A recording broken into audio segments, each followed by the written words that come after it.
우리 함께 말씀 보도록 하겠습니다. 함께 보실 말씀 에베소서 3장 우리 20절에서 21절 말씀, 우리 신약성경 313페이지 에베소서 3장 20절에서 우리 21절 말씀을 우리가 함께 보도록 하겠습니다.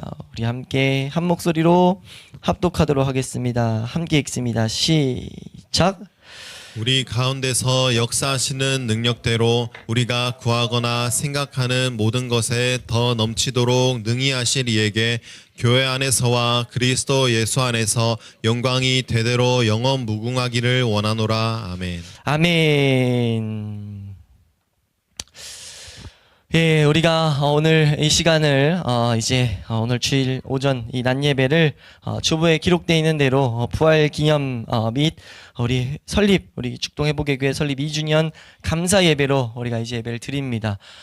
이 두 가지를 지금 우리가 함께 기념하며 감사를 이제 하게 되는데 이것이 날짜가 겹쳐서도 있지만 사실 이것이 우리가 이 기념일을 잘 지킬 때 우리가 좀 이제 살펴보겠지만 기념일을 잘 지켜야 되거든요. 이 잘 지킨다는 것을 핵심만 말씀드리면 그 기념에 해당하는 하나님의 가르침을 잘 보아야 된다는 거예요.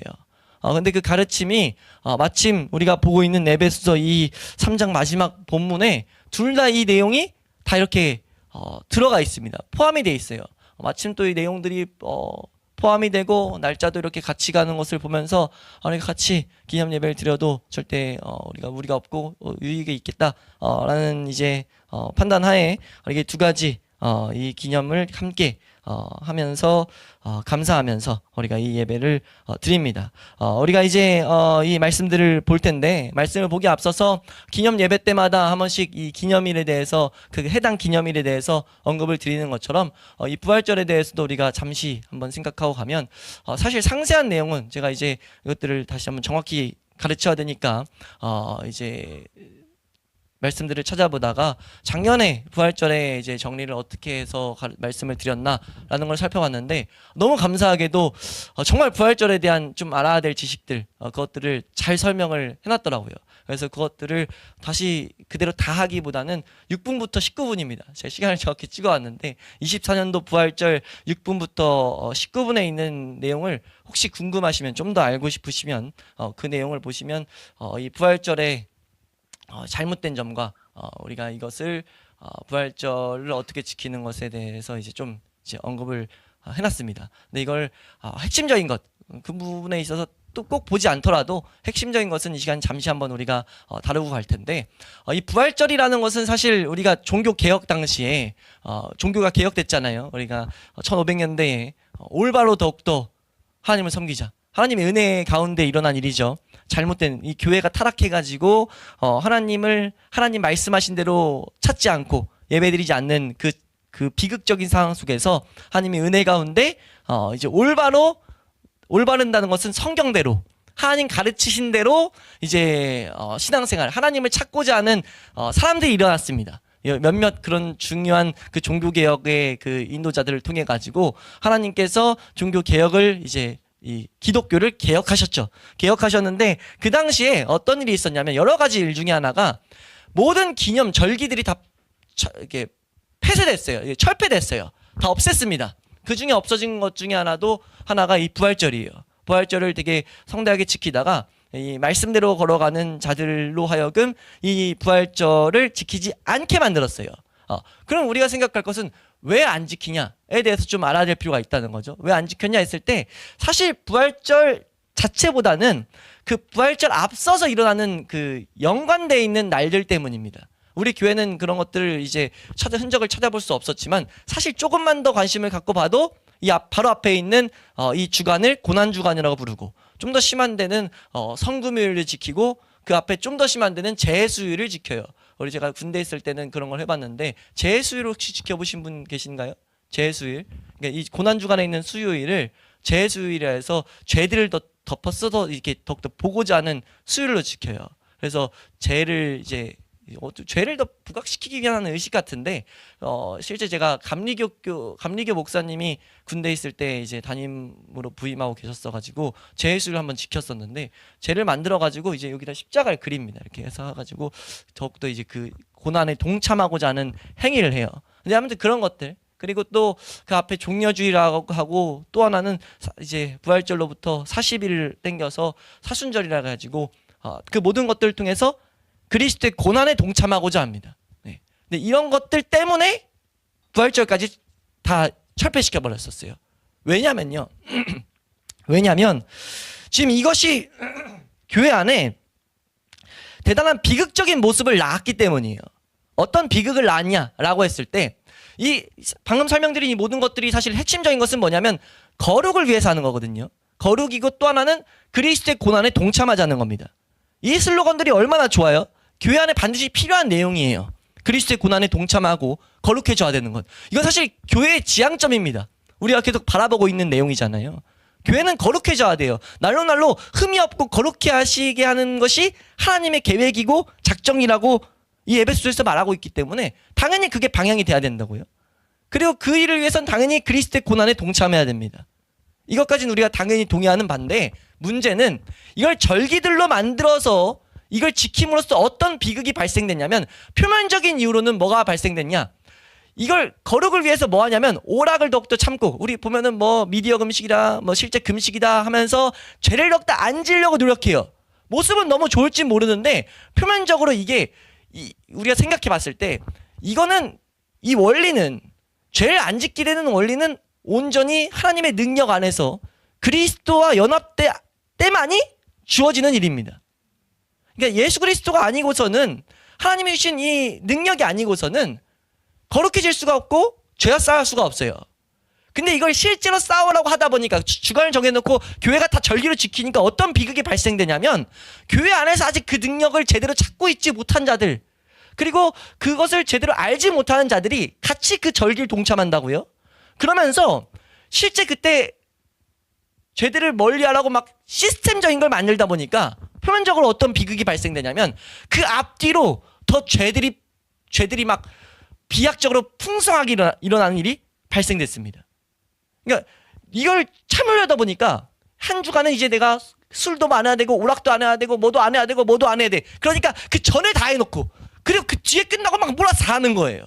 내 안에서 그런 역사가 안 일어났는데 이렇게 일을 하다 보니까 이게, 이런 비극이 하나 발생되고, 이건 사실 표면적이고, 사실 이것까지도 어느 정도 용인할 수 있다 치더라도 더 비극적인 문제는 그 내부적으로 어떤 일이 발생됐냐면, 그 절기들을 지켜나가면서 성도들 가운데 어떤 인식이 생겼냐면, 고난주간을 만약 생각을 예를 들어 보시자고요. 고난주간을 정말 철저하게 예수 그리스도에 대한 고난에 동참하고자, 더욱더 알고자, 어떤 예수님의 죽으심을 생각하는 건 너무 복돼요. 그렇게 생각을 한 주간 하면서 내가 죄들을, 여기서 전제는 내 힘으로죠. 내 힘으로 절기가 돼 있다 보니까, 사람들의 의지로 시스템적으로 그걸 하다 보니까 잘 지켰다라는, 이런 형식적으로 잘 지켰다는 것이 오고 난 뒤에 성도들의 생각 가운데, 나 고난 가운데 동참했다, 나 부활 가운데 동참했다 라고 하면서 그걸 통해서 기쁨과 감사를 막 터쳐는 그런 모습들이 발생한 거예요. 표면적으로는 너무 좋습니다. 근데 이것이 마치 바울이 갈라디아 교회를 보고 다른 복음을 전해지는 것을 분별하면서 막 그 의분을 토해냈던 모습처럼, 종교개혁자들의 시선에 말씀대로 다 점검을 하다 보니까 이게 비극이었다는 거죠. 왜 비극이냐면, 실제 그렇게 안 일어났는데 한 주의 그런 모습을 가지고, 어떻게 보면 인간적인 만들어 놓은 그걸 토대로 어떤 일이 발생돼요? 자신이 그리스도의 고난에 동참했다고 착각을 해버리는 거예요. 그래서 은혜를 마땅히 구해야 됨에도 불구하고, 우리가 더욱더 하나님이 주신 그 길 향해 올바른 그 방편을 사용해야 됨에도 불구하고 그 일에 있어서 오히려 더 멀어지는 거예요. 얼마나 비극입니까? 그리스도의 고난에 동참했다고 그러고 부활의 기쁨을 찬양하는데, 그 직후에 그 인생, 그 성도들이라고 하는 사람들이 하나님이 주신 은혜의 방편에서 멀어진다고요. 이런 비극이 발생된 걸 보면서, 이것이 역시 하나님께서 왜 누룩을 멀리하라고 했고, 왜 인간의 습관들을 교회에서 다 철폐하라고 했는지 다시 한번 깨달으면서 이런 절기들을 다 멀리하게 됩니다. 이런 절기들을 다 교회 내에서 다 없애버리게 됐죠. 그래서 한동안 없애다가 이제 그것들이 또 이어져 생겨나면서, 이제 지금은 또 거의 모든 교회가 다 지키고 있죠, 이 부활절을. 그러면서 우리 말씀대로 가고자 하는 교회들도 이걸 지킨다고요. 근데 왜 지키냐라고 했을 때 우린 크게 두 가지 이유 때문입니다. 한 가지는 이 절기를 우리도 같이 기념하면서, 이걸 지킨다는 의미는 그거죠. 우리가 지킨다는 핵심은 우리가 이 말씀대로 걸어갈 때 이런 절기를 지킨다는 핵심은 이 부활절이 어떤 의미인지를 안다. 의미인지에 대해서 배운다가 가장 핵심적인 거예요. 어떤 걸 한다가 아닙니다. 부활절이면 부활에 대해서 배워야 되죠. 그걸 그러니까 기념하는 거예요. 말 그대로. 또 하나는 이걸 기념하면서 그걸 알아가는 유익으로 당연히 삼아야 되고, 또 하나는 이런 절기를 통해서 이런 절기를 잘못하고 있는, 교회에서 잘못 사용하고 있는 것들을 우리는 배울 필요가 있다는 거죠. 막연하게 그냥 것들을 따로 시간에 배우기보다 이걸 같이 막 사회적으로 이런 일이 있을 때 우리가 이런 절기에 잘못된 것들을 배움으로써 우리의 신앙이 정말 말씀대로만 가야 되는 것이 너무나 중요하구나 라는 것들을 다시금 새길 수 있는 유익이 있다는 거예요. 그래서 우리가 이 부활절, 부활주의를 기념하면서, 부활을 기념하면서 우리가 감사하며 나아가는 겁니다. 우리가 이 부분에 있어서 제가 이걸 정리하다가 누군가 이렇게 말할 수도 있겠다는 생각이 들어서 굳이 또 누군가 이렇게 말할 수 있다는 거죠. 제대로 이해 안 된다면 그래도 없는 것보단 낫잖아요. 그래도 없는 것보다는 이런 동참해서 아까 말했던 유익들을 조금이라도 여기서 잘 사용하면 되는 거 아니에요? 라고 말할 수 있는데 그게 절대 아니란 것은 우리가 성경 말씀을 예로 들어서 보면은 마치 출애굽기에서 이스라엘 백성이 금송아지를 만들어 놓고 이 금송아지가 우리를 애굽 땅에서 인도해낸 하나님이다 라고 하면서 막 찬송했거든요. 그러니까 그걸 보면서 옆에서 이렇게 말한다고 생각해봐요. 그거 잘못된 거야. 절대 그 찬송하는 걸 막 뭐라 하는데 옆에서 누가 이런 내용을 제대로 이해 못하고 찬송 안 하는 것보다 나은 거 아니에요? 아니죠. 찬송을 안 하는 게 차라리 나은 거죠. 그러니까 우리가 알아야 될 것은 안 하는 것도 잘못된 것도 문제라는 거예요. 그러니까 잘못된 것을 이제 다른 것들을 토대로 이제 이렇게 이것을 받아들이려는 그런 위험을 우리는 정확히 알아야 된다는 거죠. 그래서 우리가 부활은 예수님의 죽으심을 반드시 알아야, 부활은 어떻게 해야 옵니까? 예수님의 죽으심, 그리고 그 죽으심에 제대로 동참해야 내 죄가 제대로 부각돼야 비춰져야, 자각돼야 오는 것인데, 그런 것들이 없이 이제 우리가 어떤 각오해서 금식을 했다고 해서 일어나는 것이 아니다라는 것들을 우리는 좀 분명히 해야 된다라는 것. 그래서 그런 맥락에서 우리가 사실 이 52주가 다 부활주일이죠. 이 부활에 대해서는 우리가 오후 예배 때 마침 이 안식일에 대한 해당하는 본문이기 때문에 오후 예배 때 좀 더 다루겠지만, 사실 모든 그리스도인들, 신약의 모든 교회는 이 모든 주일이 부활주일의 개념을 갖고 지켜야 됩니다. 그리고 모든 주중이 다 고난주간이어야 돼요. 왜요? 우리의 삶은 다 그리스도의 고난에 동참하는 삶이어야 되고, 우리의 모든 주일은 이 주일 자체가 우리가 안식일을, 우리가 하나님이 정하신 안식일을 이 주일로 지켜서 지키는 것은, 주일로 바꿔서 일요일로 바꿔서 지키는 이유는 부활을 기념하는 의미가 가장 크거든요. 예. 그렇기 때문에 52주는 사실 이 부활에 대해서 우리가 기념하며 기뻐하며 감사하는 주가 돼야 되죠. 이거는 우리가 오후 예배 때 좀 더 자세히 다루겠지만, 그래서 우리는 이 부활주일에 부활에 대해서 다시금 바라보며 그 말씀을 통해 올바른 부활에 대한, 혹은 부활과 관련된 가르침들을 받아야 된다. 그런 맥락에서 교회 설립주일을 통해서 우리는 뭘 하는 거냐면 이 교회가 무엇인지, 그리고 우리 지어진 이 죽동회복의 교회의 방향성을 다시금 설정하고 나아가는 그런 유익을 추구해야 되거든요. 그러니까 우리 죽동회복의 교회를 2주년 동안 하나님께서 인도하셨는데, 그 2주년에 맞춰서 하나님이 이 교회를 설립하시고 하나님께서 인도하고자 하는 방향들을 생각하는 게 우리에게 너무 필요하다는 거죠. 근데 이 모든 내용들이 지금 우리 오늘 본문 에베소서 3장 20절 21절에서 보여지고 있기 때문에 우리가 오늘 본문을 통해서 마치 부활을 통해서 성도가 새 생명 가운데 살아가야 되는 그것을 우리가 배우고 우리 교회가 이것을 소망하면서 이 은혜를 구하며 나아가는 교회임을 다시 한번 이렇게 마음에 새기고 방향 설정을 나아가는 그런 은혜가 있을 수 있기를 소망합니다. 우리가 이제 말씀을 이제 살펴보면 우리가 이 지금 20절 21절을 보편적으로 송영이라고 해요. 송영. 이걸 구조적으로는 송영. 이제 이 하나의 내용 기도들을 마치면서 하는 찬양이라고 부르거든요. 실제 이 고백 20절 21절은 바울이 위에 직전까지 뭐 했냐면 기도하고 있었어요. 하나님 앞에 에베소 교회 교인들을 위해서 기도했죠. 무엇을 위해 기도했습니까? 에베소 교회 성도들이 하나님이 주신 그 놀라운 은혜들을 더욱더 알기를, 그 은혜들이 알아서 실제가 되기를 알려주고 가르치고 나서 기도했어요. 그리고 기도하면서 지금 이 찬양이 왜 나왔냐라고 봤을 때, 기도하면서 바울이 봤던 것을, 바울이 보고 있던 그것을 딱 생각했을 때 바울이 찬양하지 않을 수가 없었다는 거죠.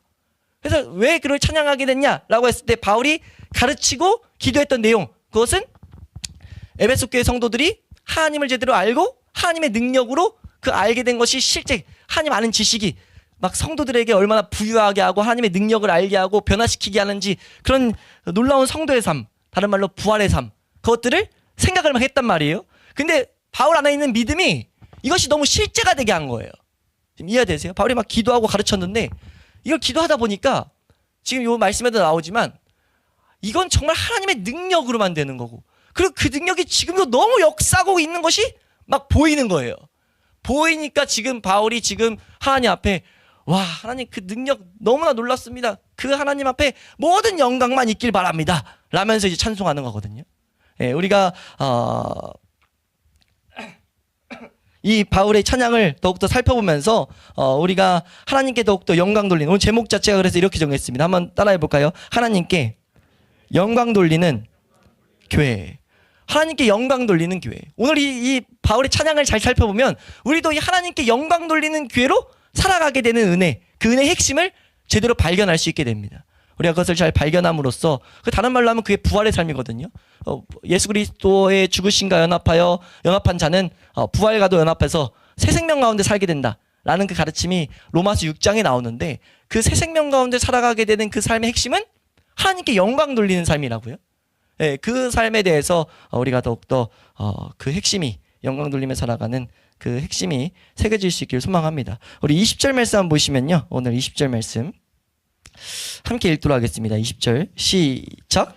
우리 가운데서 역사하시는 능력대로 우리가 구하거나 생각하는 모든 것에 더 넘치도록 능히 하실 이에게. 아멘. 지금 사도 바울이 지금 말하고 있는 내용을 잘 살펴보면 하나님을 말하는데 최상급의 최상급을 계속 더하고 있어요. 최고의 이미 그런 표현을 했는데 또 더합니다. 여기 지금 나오는 단어에 넘치도록 이란 단어가 어떤 의미냐면 과다하게, 너무 많이 남아돌게, 엄청나게, 굉장히, 대단히, 몹시, 이런 의미를 다 갖고 있는 단어예요. 예. 신약 성경에서는 이 단어가 지금 3번만 나오는데 바울 서신에서만 쓰입니다. 그러니까 엄청난 최상급이, 그러니까 막 너무 많아가지고 이것이 막 남아돈다, 이런 표현이 담아 있다는 거죠. 예. 그리고 또나 그거에 붙어 있는 능이란 단어 자체는 할 수 있다예요. 근데 할 수 있다는 단어가 뭐냐면 역량이 충분한 상태, 그러니까 능력이나 역량이 막 충분해가지고 충분히 할 수 있는 상태, 이런 것을 표현하는 단어예요. 그리고 행하다는 단어가 또 따로 있습니다. 그러니까 넘치도록 능히 행하실 그분에게 지금 찬송을 돌려요. 그러니까 지금 이 바울이 보고 있는 하나님, 그러면서 지금 바울이 보고 있는 하나님에 대한 능력을 바울이 묘사하는데, 이 묘사를 인간의 언어로 할 수가 없는 거예요. 할 수 없다 보니까 최대한 것을 표현하고 있다는 것을 우리는 좀 바라봐야 됩니다. 다시 한번요. 바울이 지금 에베소 교회에게 어떻게 보면 하나님께 찬송하면서 동시에 에베소 교회에게 지금 성도들에게 가르치고 있는 거예요. 그러니까 하나님께서 우리에게 가르친다고요. 뭘 가르치냐?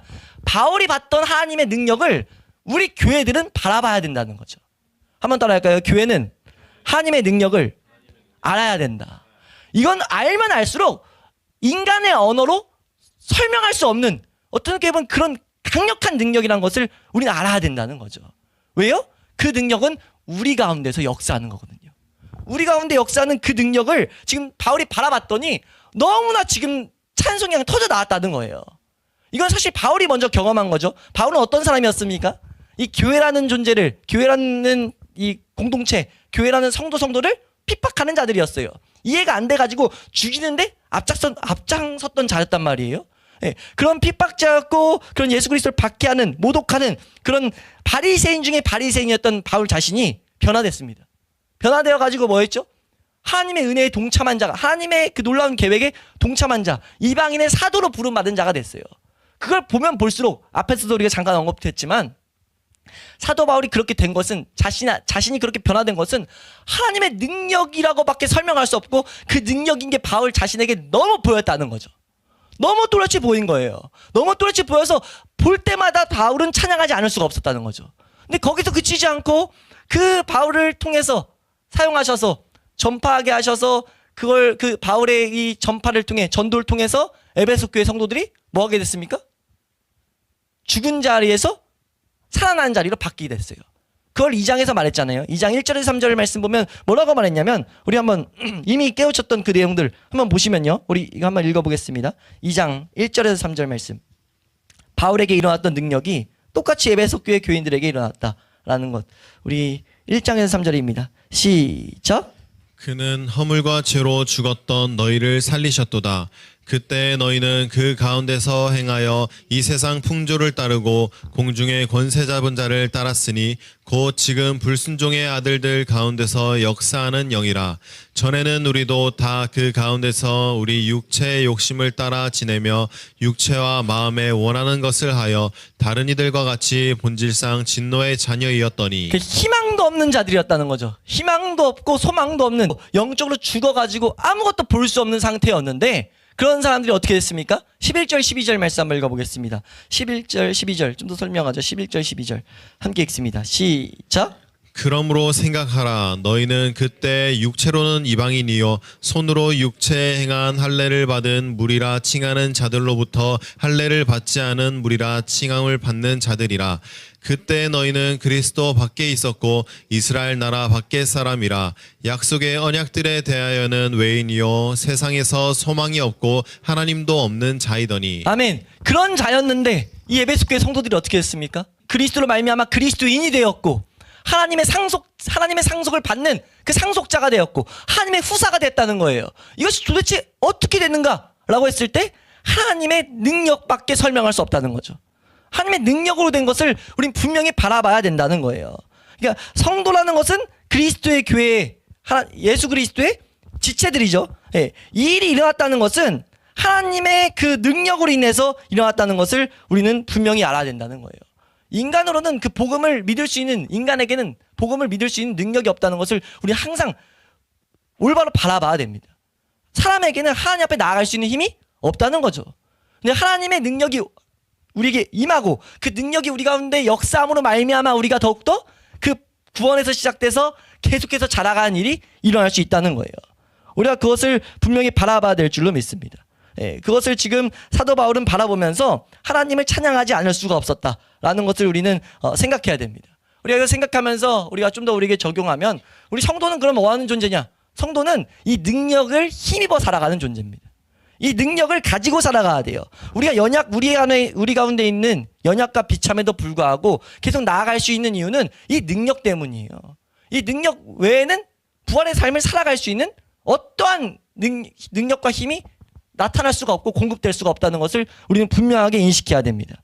한번 따라할까요? 성도는 하나님의 능력, 하나님의 은혜만을 붙들고 나아가야 된다. 그러니까 성도는 하나님의 능력, 하나님의 은혜만을 붙들고 가야 돼요. 그게 뭐예요? 그게 부활의 삶을 살아가는 자들입니다. 우리 말씀 좀 더 이제 로마서 말씀을 좀 생각해 보시면 로마서 6장 4절 5절 말씀 먼저 한번 읽어보시고 로마서 6장 4절 5절입니다. 6장 좀 더 읽겠습니다. 6장 띄어놔주세요. 4절 5절입니다. 시작. 그러므로 우리가 그의 죽으심과 합하여 세례를 받음으로 그와 함께 장사되었나니 이는 아버지의 영광으로 말미암아 그리스도를 죽은 자 가운데서 살리심과 같이 우리로 또한 새 생명 가운데서 행하게 하려 함이라. 만일 우리가 그의 죽으심과 같은 모양으로 연합한 자가 되었으면 또한 그의 부활과 같은 모양으로 연합한 자도 되리라. 보세요. 지금 우리가 만약 구원이 우리 가운데 성취됐다면 능력이 임한 겁니다. 하나님의 능력이 와서 부활과도 이미 같은 모양으로 연합된 겁니다. 그래서 우리는 새 생명 가운데 행할 수 있는 능력이 와 있어요. 차절에서 그걸 설명했잖아요. 행하게 한다고요. 이미 능력이 우리로 하여금 새 생명 가운데 행하게 하는 거예요. 우리가 주목해야 될 건 무엇이냐면 그래서 하나님의 능력 가운데 계속 붙잡혀 있어야 됩니다.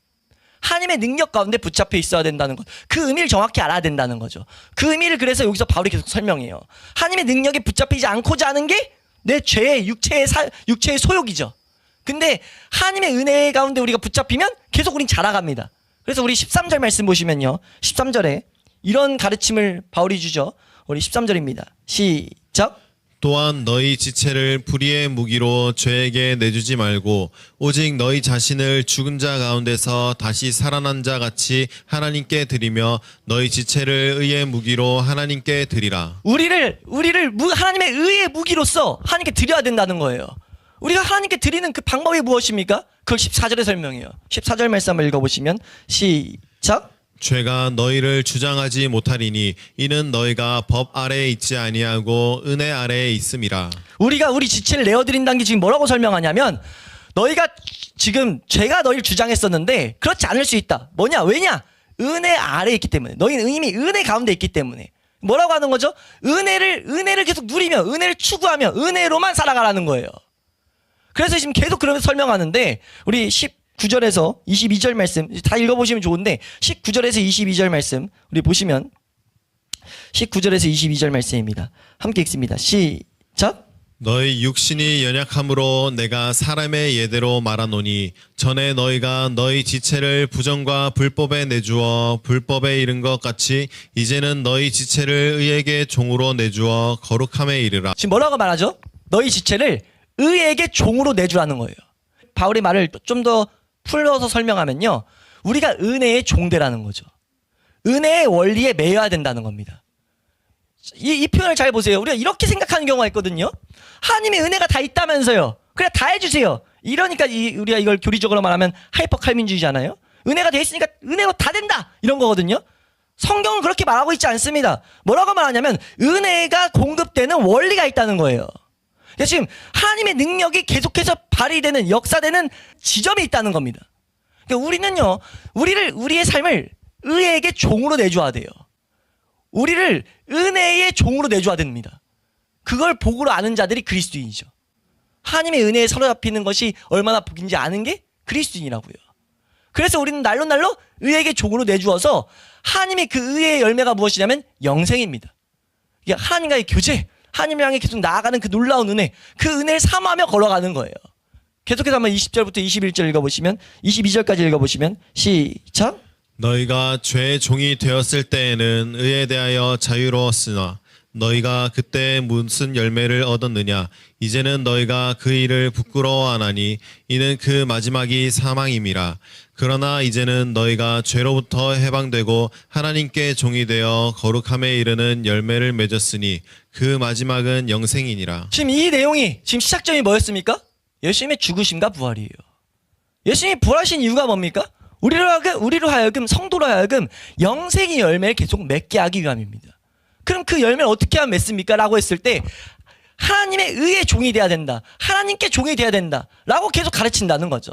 우리는 은혜의 종이 돼야 됩니다. 은혜에 매여 있어야 돼요. 그걸 오늘 에베소서 표현으로 하자면 하나님의 능력, 우리 가운데서 역사하는 하나님의 능력이 발휘되는 지점에 매여 있어야 됩니다.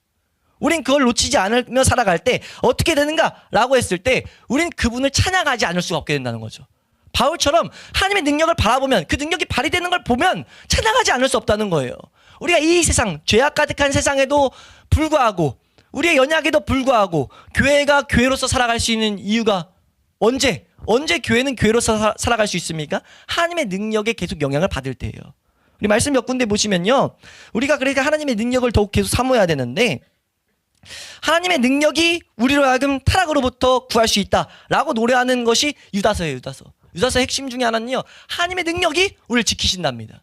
그래서 유다서의 마지막에 뭐라고 노래하냐면 24절 25절 말씀을 보시면 우리 이 세상에서 보호하시는 것뿐만 아니라 우리 하여금 이렇게 이제 흠이 없게 하신다라는 것들을 이제 노래하고 있는데 우리 24절 25절입니다.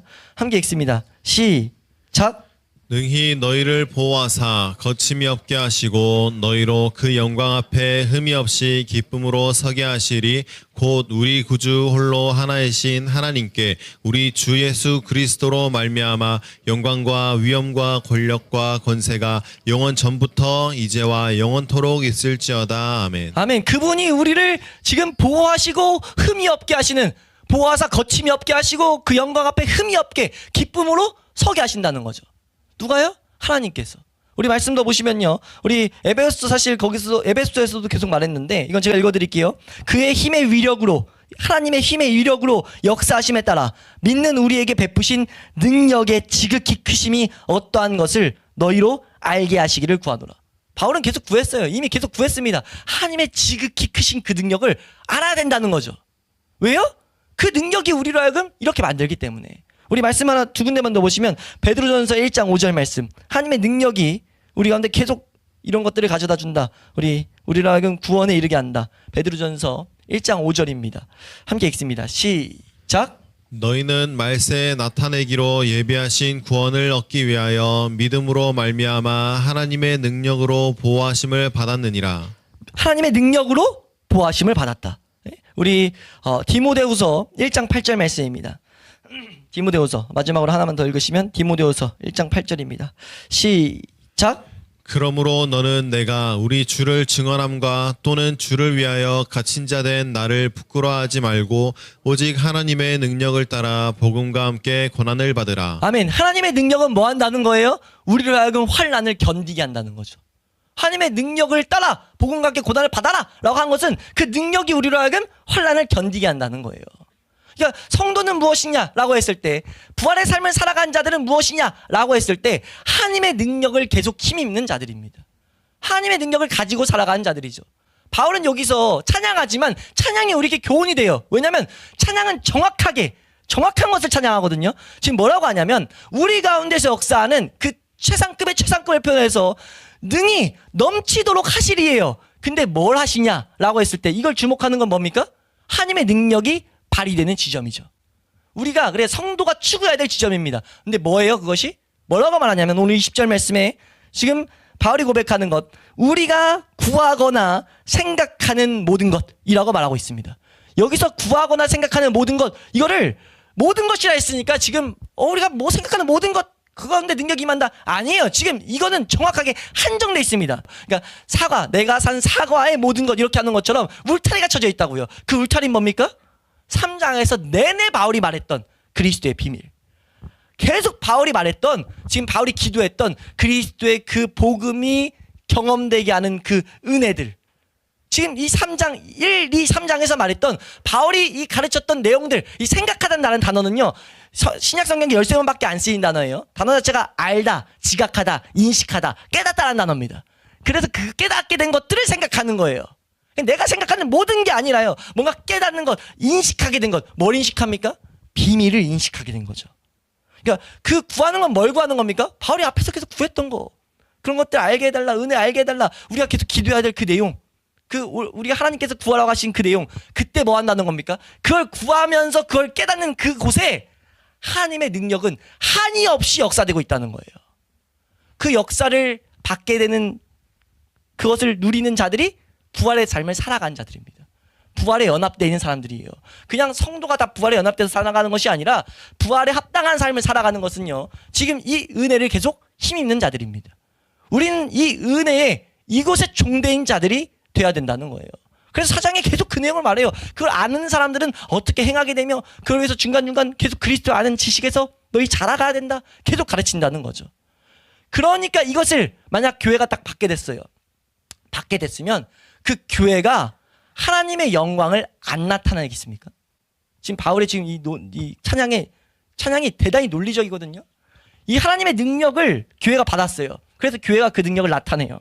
교회가 교회로 살아간다는 건 하나님의 능력이 나타나고 있다는 거죠. 그 능력이 나타났으니까 누가 영광 받는 거예요? 하나님이 영광을 받는 거예요. 그래서 지금 21절에 뭐라고 고백합니까? 특이한 고백이 나오죠. 교회 안에서와 그리스도 안에서 하나님의 영광이 나타나고 있다는 거예요. 이걸 나타나가면서 여기서도 형용을 계속 풍성하게 형용사에 형용사를 붙이는데 뭐라고 말하죠? 영원 무궁하기를, 영광이 대대로 영원 무궁하기를, 이런 표현을 쓰고 있는데, 지금 이 표현은 정확하게 한번 설명드리면, 지금 여기 이 표현은 어떠한 특정한 세대만이 아니라 무한한 영원한 세계까지 영광이 있기를 바란다는 것을 지금 말하는 거예요. 어떤 특정한 세계가 아니라 교회로 살아가는 모든 교회는 영원한 세계 동안 하나님의 영광이 된다, 지금 이렇게 말하고 있다고요. 이 개념을 이 앞에서 한번 말했죠. 천사들도 알기 원하는 지혜가 교회 안에 있다고요. 그러니까 지금 하나님께서 말씀하는 것은 하나님이 행하신 능력이 교회 안에서 발휘될 때 그 교회는 뭐가 된다는 겁니까? 하나님께 영광을 돌리는 교회가 된다는 거예요. 하나님께 영광을 돌리는 건 내가 뭘 해서, 내가 뭘 바쳐서 영광을 돌리는 게 아닙니다.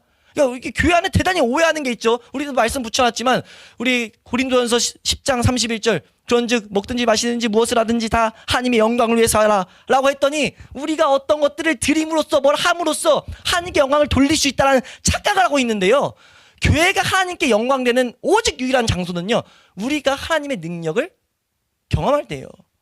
우리가 하나님의 은혜 가운데 있을 때입니다. 그래서 10장에도 앞뒤로 계속 뭘 말하냐면 구원에 대해서 가르쳐요. 교회는 구원만큼 뭐가 없습니까? 하나님의 능력이 발현된 장소가 없죠. 그래서 지금 바울은 그걸 지금 노래하고 있는 거예요. 하나님의 능력이 발현되는 곳에 하나님의 영광이 나타난다고 이미 성경에 말하고 있거든요. 우리 시편 19편 말씀 하나 보시면요. 시편 19편 1절 말씀 보시면 하나님께서 이 세상을 창조하시고 빛이 있으라라고 하시면서 산과 강 그리고 이 바다 모든 것들 번개와 천둥 모두 하나님의 영광을 선포하고 있는데 그중에 이 19장 1절 우리 이런 내용들을 함축해서 이렇게 말하죠. 함께 읽습니다. 시작. 하늘이 하나님의 영광을 선포하고 궁창이 그의 손으로 하신 일을 나타내는도다. 예, 지금 뭐라고 말하고 있습니까? 하늘이 하나님의 영광을 선포하고 있다는 거죠. 왜요? 하나님이 하신 일들 능력이 그 가운데 나타나고 있으니까. 근데 지금 이 신약이 가르치는 내용이 그거예요. 지금 바울이 말하는 내용은 그겁니다. 예수 그리스도 그 자신이 머리 대신 그리고 그의 몸된 교회만큼 하나님의 영광을 나타내는 하나님의 영광을 나타내는 그 장소, 하나님의 영광을 나타내는 것은 존재는 없다는 거죠. 교회 자체는 하나님의 능력을 힘입을수록 하나님의 영광을 나타내는 자들이 됩니다. 우린 그 개념을 우리가 분명히 알아야 될 줄로 믿습니다.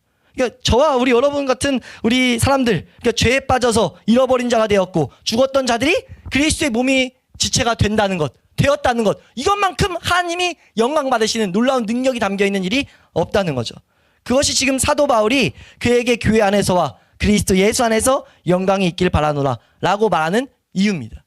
그럼 우리가 분명히 암으로써 우리가 그 영광을 향해 나아가는 그런 공동체가 될 수 있기를 주의 이름으로 축원합니다. 예수님이 이 개념에 대해서도 말하는데 이것만 읽고 이제 말씀을 좀 마무리하면 요한복음 17장 10절 말씀 보시면요.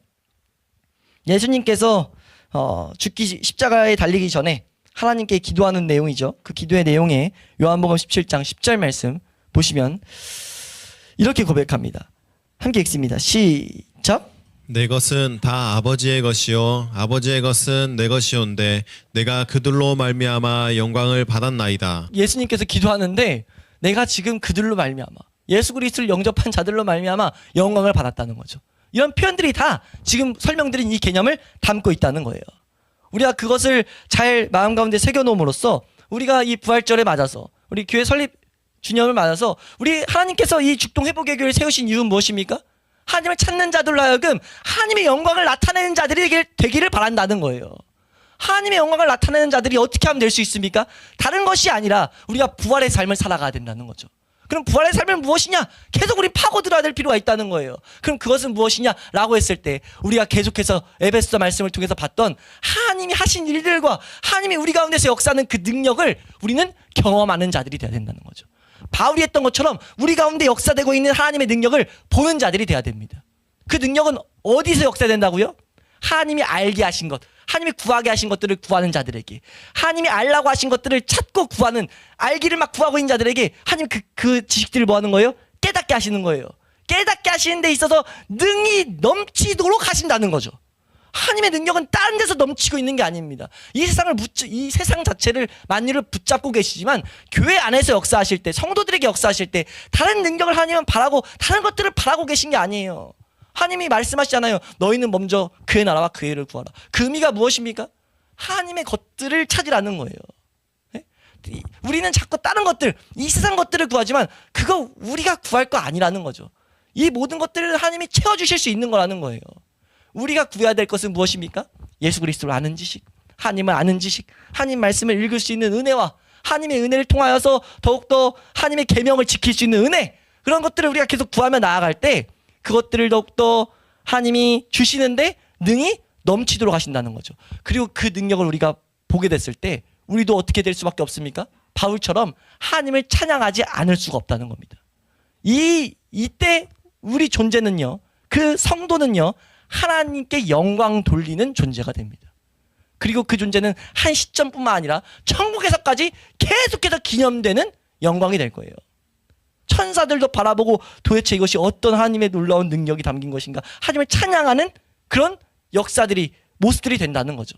우리가 그것들을 올바로 사모하면서 걸어갈 수 있는, 하나님께 영광 돌리는 복된 삶을 향해 나아가는 그런 교회가 될 수 있기를 주의 이름으로 축원합니다.